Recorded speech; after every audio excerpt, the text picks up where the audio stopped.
ആറാമത്തെ സ്റ്റെപ്പ്, അവർ തങ്ങളുടെ കന്നുകാലികളും കൂടാരങ്ങളുമായി പുറപ്പെട്ട് വെട്ടുക്കിളി പോലെ കൂട്ടമായി വരും. അവരും അവരുടെ ഒട്ടകങ്ങളും അസംഖ്യമായിരുന്നു. അവർ ദേശത്ത് കടന്ന് നാശം ചെയ്യും.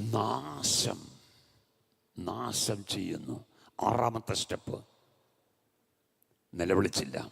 ഏഴാമത്തെ സ്റ്റെപ്പ്, ഇങ്ങനെ മിദ്യാനരാൽ ഇസ്രായേൽ ഏറ്റവും ക്ഷയിച്ചു. ഇനി ക്ഷയിക്കാനൊന്നുമില്ല.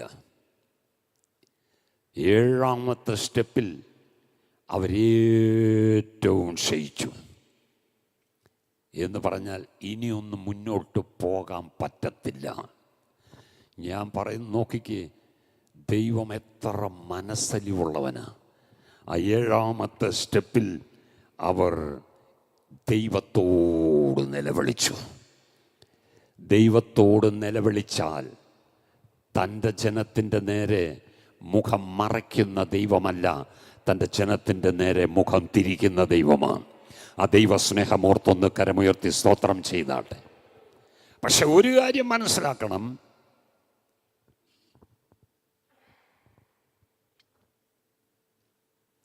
ഇസ്രായേൽ മക്കൾ 7 സ്റ്റെപ്പിൽ കൂടെ താഴെ പോയി. 7ാമത്തെ സ്റ്റെപ്പിൽ ദൈവത്തോട് നിലവിളിച്ചപ്പോൾ അവർ പ്രതീക്ഷിച്ചു ഒരു വിടുതലിപ്പ് നടക്കും. വിടുവിക്കുന്നവനല്ല വന്നത്. നമ്മുടെ ജീവിതത്തിൽ നാം പഠിക്കേണ്ട ഒരു കാര്യമുണ്ട്.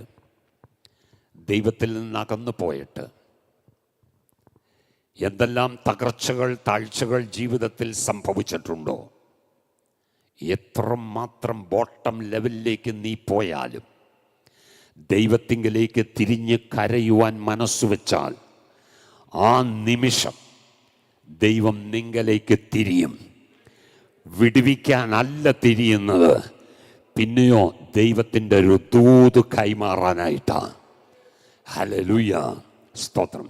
അപ്പൊ ഇസ്രായേൽ മക്കളെ വിടുവിക്കുവാൻ ഗിദെയോനെ ദൈവം എഴുന്നേൽപ്പിക്കുന്നതിന് മുമ്പ് ഇസ്രായേൽ മക്കൾക്ക് സുബോധം കൊടുക്കുവാൻ ഒരു പ്രവാചകനെ അയച്ചത്. മനസ്സിലാക്കണം, നിന്റെ തകർച്ചയിൽ നിന്നെ വിടുവിക്കുവാൻ ദൈവത്തിന് കഴിയത്തില്ല എന്നല്ല, ദൈവത്തിന് കഴിയും.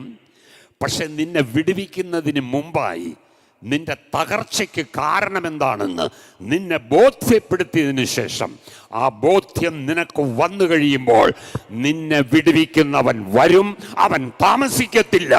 ഇന്ന് പകൽ ഇത് തിരിച്ചറിയുന്നവർ കരമുയർത്തിയൊന്ന് ദൈവത്തിന് സ്തോത്രം ചെയ്താട്ടെ.